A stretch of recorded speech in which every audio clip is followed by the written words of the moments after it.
Welcome to SportsBeat KC, the Kansas City Star's daily sports podcast.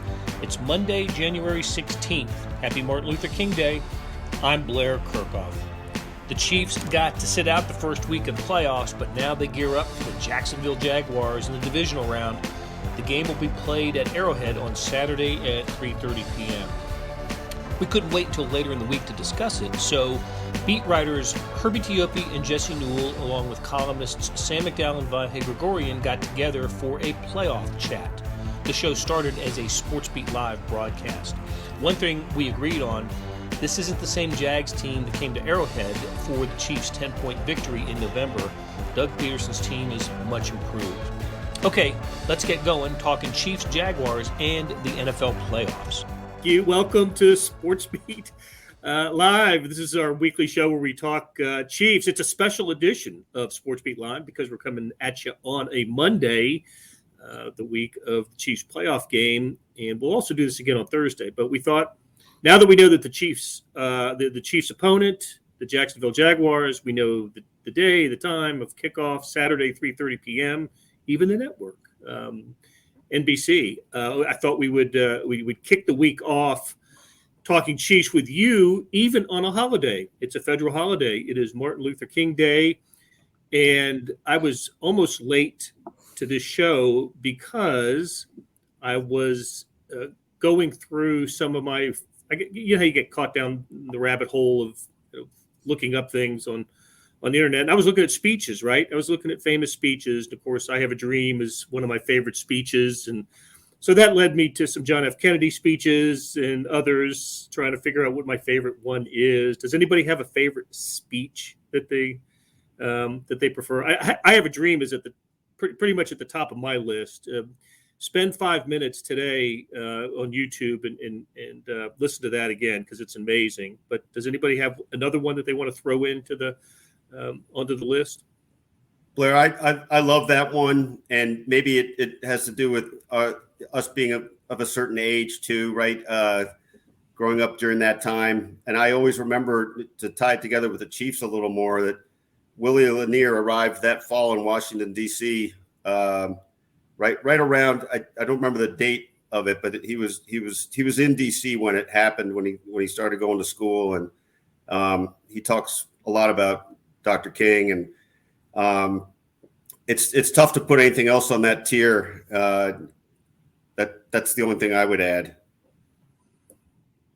Yeah, I think just sports related. I mean, Jimmy V's thing is something I watch on YouTube like every year or so. that's phenomenal.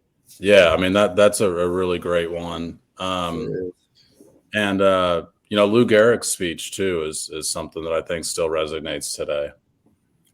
And most of our listeners, or some, probably know this, but Lou Gehrig played his last game in Kansas City before he went to the Mayo Clinic right from here and learned of his diagnosis. So that's got certain extra resonance from that. I'm glad you mentioned that, Sam. Also, I think we should mention Jim Mora's, and on the verge of the Chiefs getting in the playoffs, I think we should mention that one as well.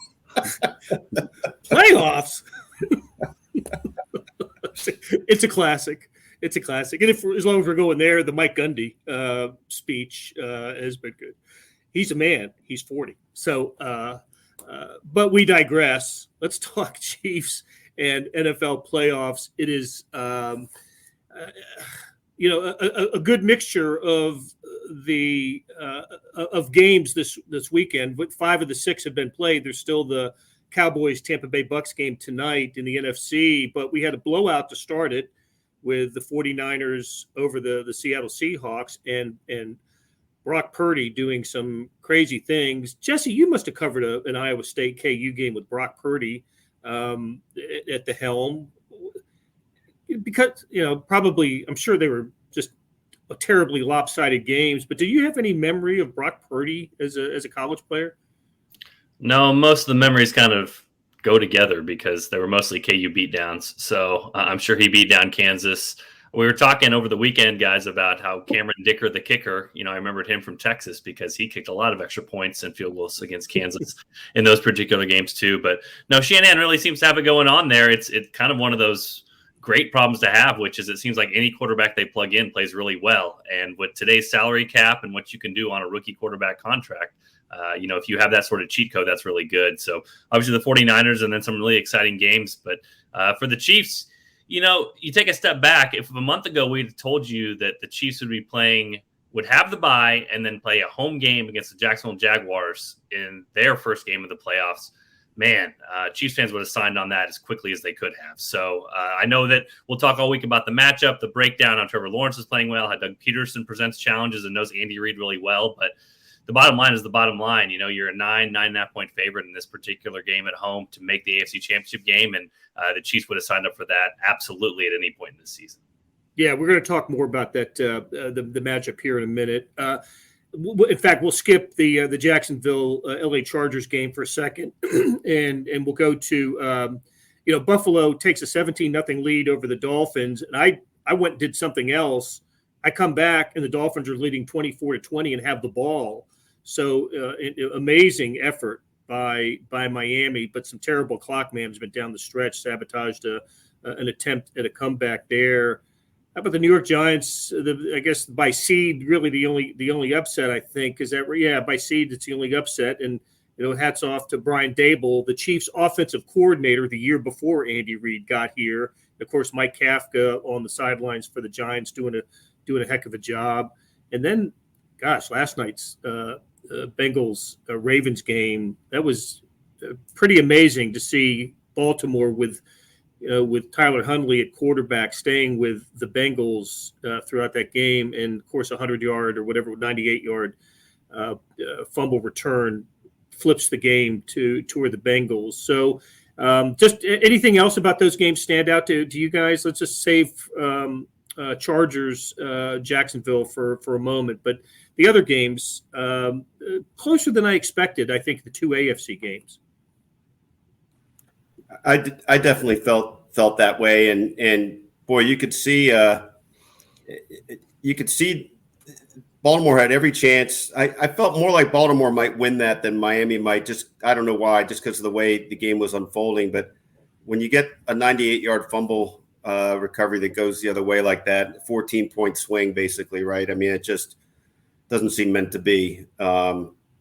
So better team won, but I think we first saw that dunk attempt with Patrick in Cincinnati, and it worked out.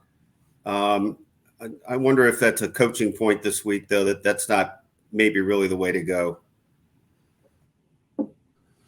Yeah, I mean, the Miami game, I could not believe the collapse in coaching over those last 2 minutes. I mean, you've got a rookie quarterback who I think needs even more time probably in the huddle, and I've never seen a team get a delay game on a 4th and inches play. And I wonder if they don't want to go with a quarterback sneak, because I hadn't seen Skylar Thompson run under center yet. And I could be wrong on that, but I didn't recall him running a play under center. And it made me think that they just didn't have a play ready, but they had like 12 or 13 extra seconds because of an injury there, and they still were not able to get a play in. Mike McDaniel is subbing in guys with 12 seconds left on the play clock. It was just inexcusable there, and Skylar Thompson gave him a chance to win. Jalen Waddle did not help him out. The 2 or 3 drops. I actually thought he dropped the one they gave him credit for as well, but I actually thought Skylar Thompson played better than the numbers showed. The interception of the possession you're talking about, Blair, up 24-20 is pretty inexcusable, but also thought his coach put him in a bad spot. I mean, a rookie quarterback is on the verge of taking a safety. You've got to imagine he's going to throw the ball. You need to give him some check down options to throw the ball, and they didn't. So I do wonder what the future holds for Skylar Thompson, though. I mean, obviously, local kid, local to Herbie as well with the K-State ties. So there you go. But I wonder what the future holds for Skylar. I think he played well enough to at least be on a roster this year, and that was not something that was certainly not something that was guaranteed going into training camp, that he was going to find his way onto an NFL roster. Yeah, that interception came on a 3rd and 19, and he was backed up. I don't think he was throwing from in the end zone, but he was near the goal line when it happened, and it was a I think it was Elam that made the interception. It was a heck of a play. Went up high to get it. So a great play, and that flipped the game back. But you're right. How many times Miami used all their timeouts in the fourth quarter just to avoid delay of game penalties and just inexcusable management.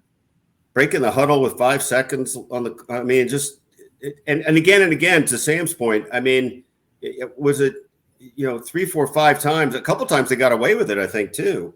Multiple times they got away with it because the biggest running joke in the NFL is that a referee has no ability to look at the zeros on the clock and know at that time whether or not the ball has been snapped. It takes them 3 seconds to look from the clock back to the play to see if the ball's been snapped and process that should be a flag. Hey, Blair, two cents here on the weekend, and this has something to do with Andy Reid. When you look at the remaining teams still alive in the AFC, okay, 2 of those 3 teams come from the Andy Reid tree. Obviously, Sean McDermott from the Bills and now Doug Pederson with the Jaguars. So when you think of coaches in the National Football League, Andy Reid's doing something right. You got to give him credit for that. His guys do really well. And the third team is the Eagles. So and the Chiefs could play. So there you have it. This could be the Andy Reid reunion tour. Go Doug Pederson, Sean McDermott, and then go back to the old stomping grounds and face the Eagles again.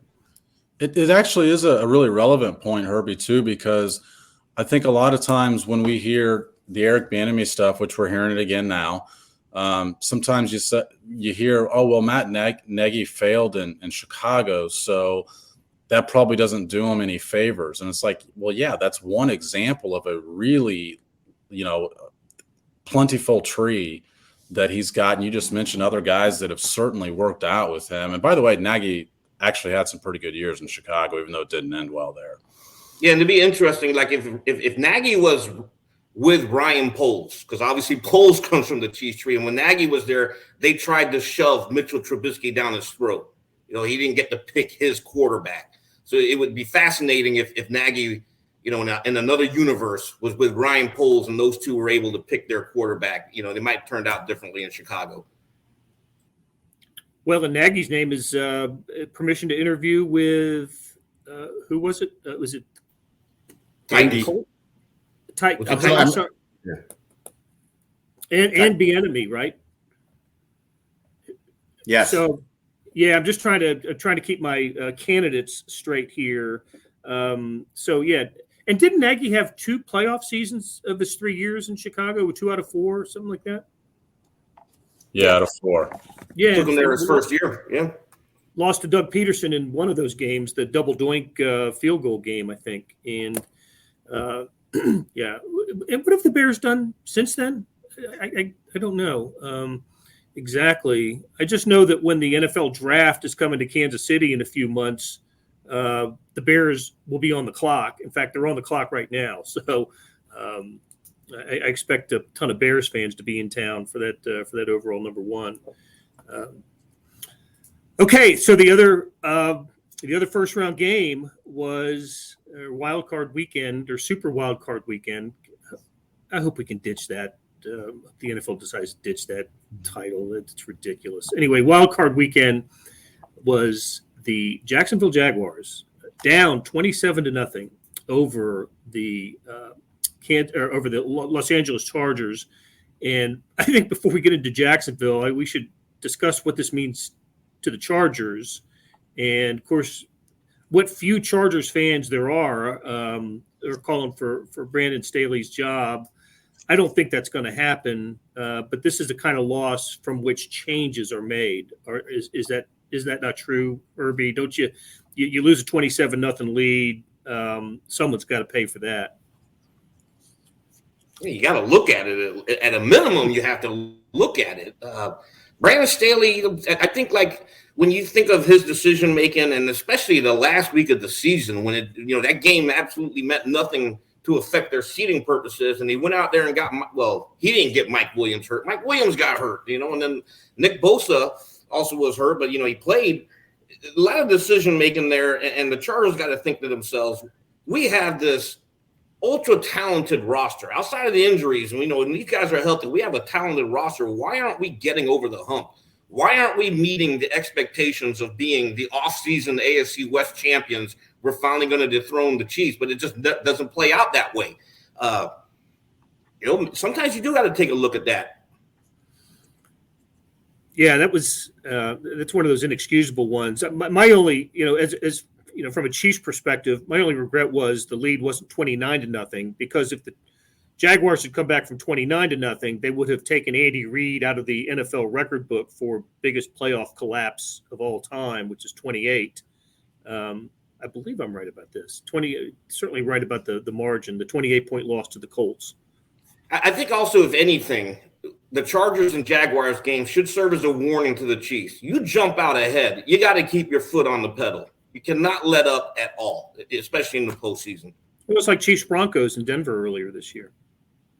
Oilers Bills was 32 points, right, Blair? You're right. That's right. Yeah. You're right. I need to keep up. I should know. Well, it's Oilers, so you've had a while to keep up with that, Yeah, with you telling me football history, I know I've got to go back to school now.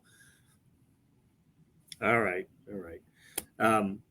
So what do we remember about the regular season game? Bob suggested the Jaguars beat themselves there. 2 missed field goals, a touchdown called back. So I don't know about that. Chiefs dominated the game, -3, I believe, in turnover margin that game. It was 27-17. Chiefs win. They got up 17-0 or 20-0 in that game. Made mistakes. That was Mahomes had a pick. Isaiah Pacheco had a good game numbers wise, 82 rushing yards, but also lost a fumble. And Jody Fortson also lost a fumble in that game. So, but I just don't remember the Chiefs feeling terribly threatened that afternoon. I want to say that game came after the Titans, where they did have a primetime game against Tennessee and struggled to beat Malik Willis in that game. But the next week against Jacksonville, thought that they came out and played, kind of following the Chiefs' theme this year. They win the game and lose the turnover battle. So I'm just wondering what anybody else has recollection of that game. Well, we promised Herbie we wouldn't bring up the Fortson thing, first of all, Blair. My bad. Patrick Mahomes had a field day that game, and I think it's all set up for him to have a similar game. The Jaguars are built to where the strength of their team is up front, and they are really weak in the secondary. So this is going to be a game where if the offensive line does its job, Patrick Mahomes is going to have a really good day. They might need some help. I think you could see a lot of Jerick McKinnon because of that, because pass pro is always vital, but even more so in this game when you've got a team that can rush the passer but cannot guard the receivers downfield. So I think you're going to see quite a bit of Jerick McKinnon, but I really think Patrick Mahomes is going to have a big day. Yeah, a couple of things from that game. You're right, Sam. This is really where passing offense takes over. And we talk about how the Chiefs are good week to week to week. It's because they have a great passing offense, and the Jags do not have a good pass defense. Coverage is bad. Tackling is bad. So that's how you can overcome 3 turnovers, losing the turnover battle. If you remember, Jacksonville had the surprise onside kick that they recovered. Chiefs overcame that and still were in the driver's seat. A couple of things to think about, though. Number one is Cisco on the defense, the Jaguars guy who came in and laid the wood on Juju Smith-Schuster and MVS. Guys were very emotional after the game about that and taking that pretty personally. So I'm sure we'll be asking those guys about Cisco this week and potentially going up against him again. The second part, we were talking a little bit earlier about Brandon Staley. He's a great defensive mind, but it seems like the team is kind of undisciplined at times. The game management sometimes isn't there. It seems like with all these coaches, you kind of try to figure out the trade-offs, what they're really good at, but you're trading off this. I will say Doug Pederson, what he's been able to do from the Andy Reid tree, he does a lot of things well, but he's also mastered the aggressiveness part of this. And that's what we saw this last game against the Chiefs, where surprise onside kick was going on 4th downs. This is probably where these two teams are the most different. Andy Reid a couple years ago was very aggressive with Patrick Mahomes and his offense. That's backed off a lot this year. So the one thing that would concern me about the Jaguars, we saw this in the game on Saturday where they went for 2 after they got the personal foul penalty and ended up winning the game by 1 because of that. Doug Pederson is as aggressive as any coach in the NFL right now when it comes to those fourth down decisions, go for it decisions, gambling decisions. And let's be honest, the Jaguars need some crazy things to happen to overcome this 9.5-point spread. So if I'm the Chiefs, that makes me a little bit worried that they're going up against a coach who understands he's the underdog and understands what he needs to happen to make his team win this particular game. And so I would expect a lot of different crazy things from the Jaguars in this game to kind of mix things up a little bit to try to beat the Chiefs. Just a quick thing you reminded me of, Jesse, that the way that onside kick came, if I'm not mistaken, that was the game where the Chiefs had some confusion on what to do with winning the coin toss and elected to receive to start the game, which the Jaguars had to really pounce on the idea that they were then going to take advantage of the confusion. I think the Chiefs even had some personnel confusion getting out on the field. That was a mess from the start that way. The only other thing that stood out about that game as I look back at it is the Chiefs did have 5 sacks that day.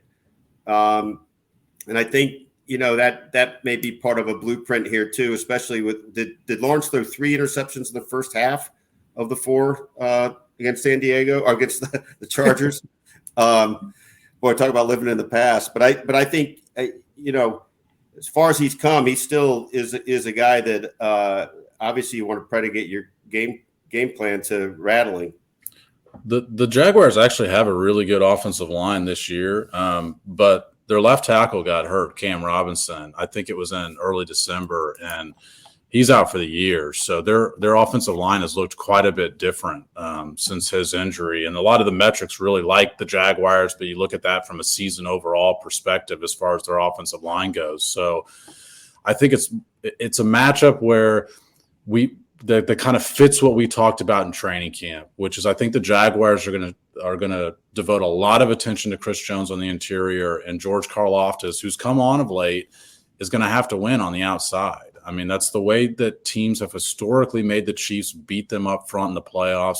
There's a reason that Chris Jones does not have a sack in 12 games in the playoffs. I think part of that is something that might be in his head, but a lot of it is just because of the attention that, when you get this time of year, you spend extra time on these game plan sorts of things. It's not to say teams get lazy in the regular season, but these are the sleepless nights in the postseason where you spend that extra time, and that extra time tells you that you got to devote 2 guys to Chris Jones. And guys like George Karlaftis, Carlos Dunlap, Mike Dana, those guys are going to have to win one-on-one battles on the outside, but particularly against the Jaguars with the backup left tackle. This can be a scary matchup on offense, Sam, because you mentioned the offensive line protects decently for the pass. Trevor Lawrence has come on, and again, if you're going to have a team that struggles in an area, we talk about with the Chiefs. I mean, turnovers are things that are kind of fluky. They kind of come and go game to game. I would not bank on him having 4 turnovers again this week like he did last week. So that's coming on. And then the run blocking is not that great, but Travis Etienne is really great. He sometimes just makes up for bad run blocking, and he's able to go out there and get a lot of yards on the ground too. So this feels like one where the Chiefs are going to kind of have to outscore their problems, which they should be able to do offensively. But again, playoff atmosphere, a little bit of nerves. They had to sit out that first game. How will they respond to the last playoff game that they've had, AFC Championship against the Bengals? Are there any tightness, any lingering effects from that? That's sort of the thing. And then you add it to Doug Pederson, who knows Andy Reid as well as anybody, and a team that is not going to be passive. They are not going to play the Brandon Staley route and just, be very punt the ball on every 4th down, everything like that. I mean, he's going to go for it. He's going to go for it because he knows he needs to be able to beat the Chiefs in this game. So somewhat scary in that regard. But, I said this off the top. I mean, you look at the numbers, 538 gives the Chiefs like an 84% chance of winning. The implied odds at Vegas would give you about 80%. So if you're saying 80% for the Chiefs to advance the AFC Championship game, you take that every time. So Chiefs just got to take care of business. But there are parts of this matchup where you look at and you would say there's things to be worried about with Jacksonville. The Jaguars have won 5 in a row, and you'd say, well, that's the end of the year. They're playing AFC South opponents, but they beat the Cowboys. One of those 5 wins was a victory over the Cowboys, and showed a lot of character in their playoff win over the Chargers. So this is a good team coming in here. They were 3-6 coming into the game at Arrowhead in the regular season, dropped to 3-7, and they're now, including the playoff, 10-8. So they figured it out there. And Doug Pederson's a hell of a coach. What a great what a great hire for Jacksonville, and what a contrast between him and the previous coach, Urban Meyer. What a just done a fantastic job in Jacksonville, and I think Jacksonville's going to stay a contender as long as he's the coach there. I mean, and with a quarterback in Trevor Lawrence, who has shown the ability to be in the upper echelon of quarterbacks, at least in the AFC, which is a pretty it's a well populated group, and he. Despite his first half troubles in the playoff game, he ends up with as many or one less touchdown pass. Was it 3? I think 4 picks and 3 touchdowns. So he rallied and had the great play on the touchdown on or was that the 2-point conversion where he went over with the ball? I can't remember that now. But it's the same play that Tyler Huntley tried and lost the fumble that got returned for the touchdown in the Ravens game. The key point there is perhaps that he's 6'6", and Tyler Huntley's probably, I don't know, they probably list him as 6'1", but I'm not sure he's 6'1". Anyway. All right. Hey, guys, very good conversation. So good that we'll do it again at our regularly scheduled time, which is Thursday at 10 a.m. Because the Chiefs play on Saturday, their schedule changes this week. There will be a lot of availability from the Chiefs on Tuesday, Wednesday, Thursday. Nothing on Friday, and of course the game at 3:30 on Saturday. It's the first, I think this is right, first playoff game of the divisional round. The evening game is Eagles Giants, and then we know the next day the Bills Bengals play the first game, and tonight's winner of Tampa Bay and Dallas takes on San Francisco in the second game on Sunday. So divisional round next week. Chiefs have not lost a divisional round game since Patrick Mahomes has been quarterback, starting with that 2018 win over the Colts. So, hey, Herbie, can I ask you one last thing? Sure. Did the AP get the All-Pro selections right? 4 Chiefs made first team. Yeah, I think they got it right. They absolutely drilled it. And then also giving the shout out to Joe Tooney and Creed Humphrey as second team All-Pros. You could make an argument that especially Creed should be a first team All-Pro eventually, but he's still got a couple of players ahead of him right now who are on the twilight of their career. So it's not going to be too long until Creed Humphrey makes that first team. Okay, it was Patrick Mahomes, Travis Kelce, Chris Jones, and punter Tommy Townsend. How about that? I wonder what a former Chiefs punter thinks about that. Indeed.